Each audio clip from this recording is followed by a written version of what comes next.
on cold start is why all of you at home sitting in front of your screens clicked on this video. Because you want to know, can I have that sound in my life on a daily basis, or is it going to make me financially ruined? And I'm here to tell you that the answer is definitely maybe. So, before I take this thing out for a drive, I'm going to tell you what it is, who it's for, and how much it costs to run. This is a 2010 Maserati Quattroporte Sport GTS. This is specifically the 5th generation of Maserati Quattroporte. It came out at a special time in the company's history where it was a subsidiary of Ferrari. So it has a lot of performance bits from Ferrari built into the DNA of this car. I wouldn't call it a Ferrari, it's definitely a Maserati, but some of the parts that are shared with that brand.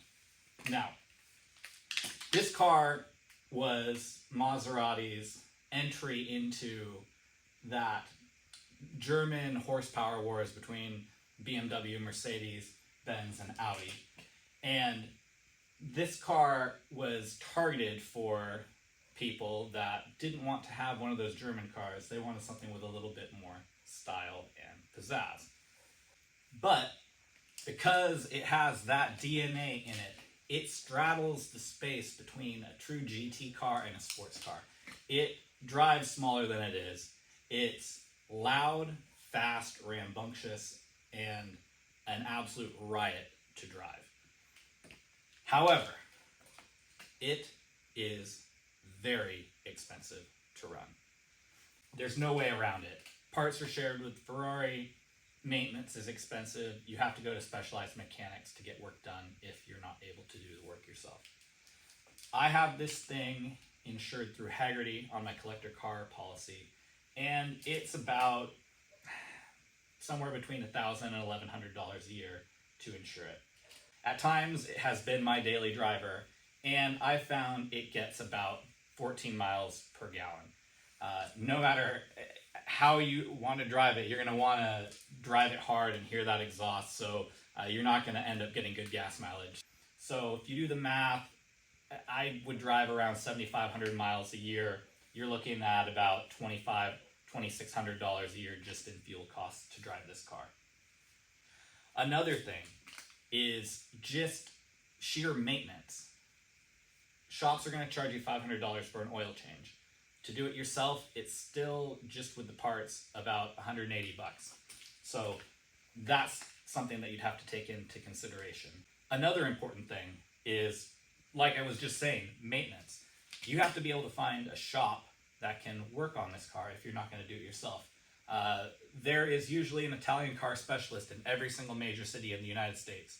However, if you don't live in a major city, you have to be able to figure out how to get this car into those mechanics in order to keep it serviced on time. It's not a kind of car that you can defer maintenance on if you want it to not fall apart. It's not a Toyota, it's an Italian car. Everybody knows what they say about Italian cars, and it's a little bit true, especially Maseratis. However, I will say that this car has been fairly good to me so far, knock on wood, so your mileage may vary. The other thing is just the cost of parts. Like I said, this thing shares its roots with Ferrari, and when I've gone looking for parts, it's either a Maserati part, or if it's a shared part, the shared brand is Ferrari. It's just the way it is. You're paying some Ferrari prices without that prancing horse on the front. And to some people, that might be not something you want to do.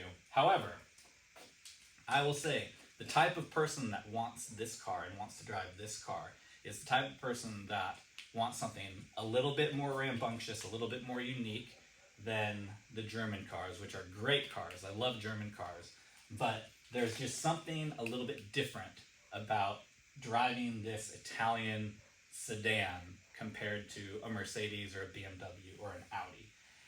And I think that the person psychologically who's going to have this car needs to be able to accept all of those risks in order to get that extra little bit of character that they would out of this car.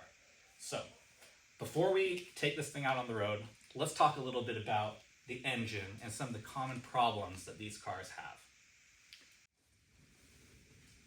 All right, so here's the secret sauce to make sure that you're not going to become financially bankrupt by owning one of these cars. All great engines have their issues. BMWs have their rod bearings, the AMG stuff has head bolt issues. This engine is no different. This is the Ferrari F136 engine, and it appeared in cars like the F430, the 458, the Alfa Romeo 8C, along with this Quattroporte and the Gran Turismo. And these engines are known for being pretty reliable. However, there's one flaw with the Maserati engines, and that's the cam variators. Maserati put out a fix for those, and they let you know your engine number. So if you have an engine under number 148697, you have that problem. But that number and higher, you're good to go. This change happened in around 2010. So if you can get the engine number off the bottom of the block, it's just there visible, then you'll know that this engine isn't going to have that problem. It is a fixable problem, just like the AMG and BMW stuff, but it's an expensive fix. The other thing about the Quattroportes, originally they came with an automated manual transaxle transmission, and it was a cool thing to put into such a big car, but it was really unreliable, and the clutches are very expensive to replace. However, this car comes with a 6-speed ZF transmission, just a regular standard automatic transmission, and they introduced that in 2008. So, those are the two big areas that you'll be able to save money if you decide you want to go down this road. Now, we've seen the engine, we've talked about the specs. You guys deserve it. Let's take this thing out on the road.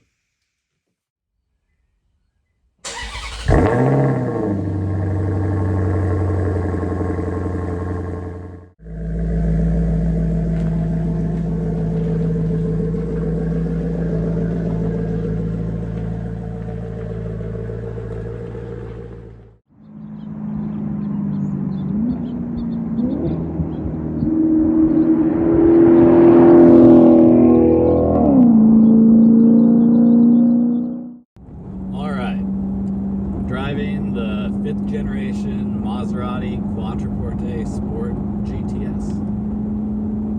The first thing you'd notice about this car is how much fun the V8 is to interact with. It's almost like a musical instrument in the sense that it really is just so harmonic. You can downshift it and it will definitely make a burble sound, which I appreciate, or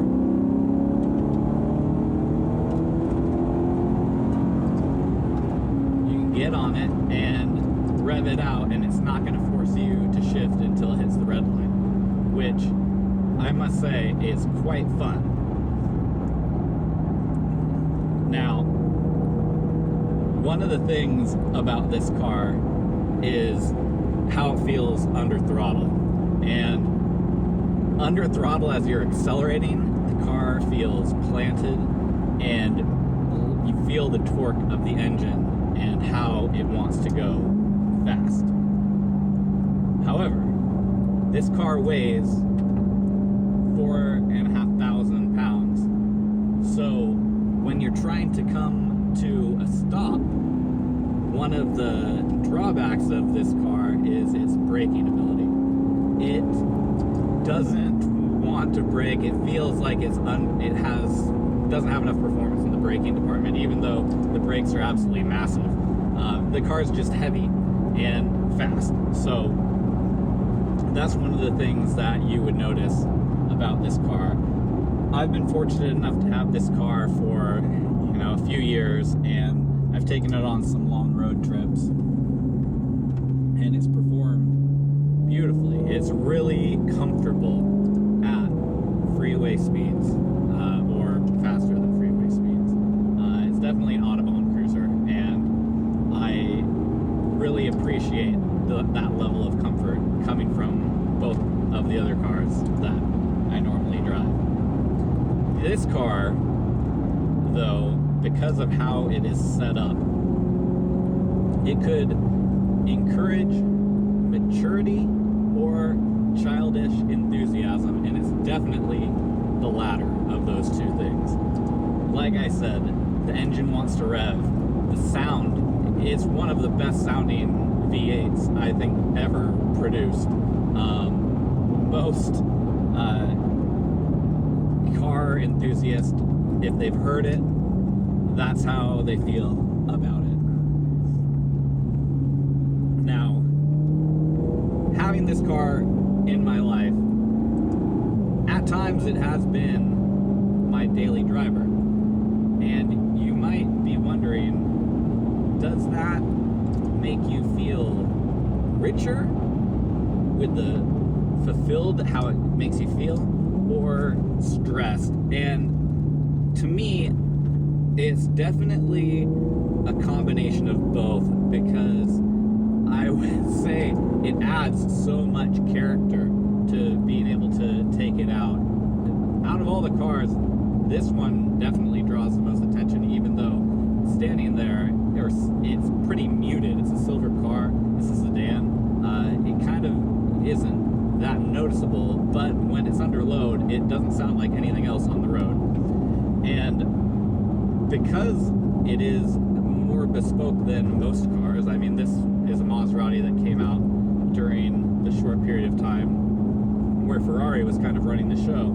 A lot of the parts that it has are only shared with, the Ferrari F430, and so that's problematic if you need to find things for it to be fixed. And that, I guess, adds to the second part of what I was kind of getting at, is that it adds richness to your life, but it is stressful in the sense that you feel like you are going to be more poor by having this car.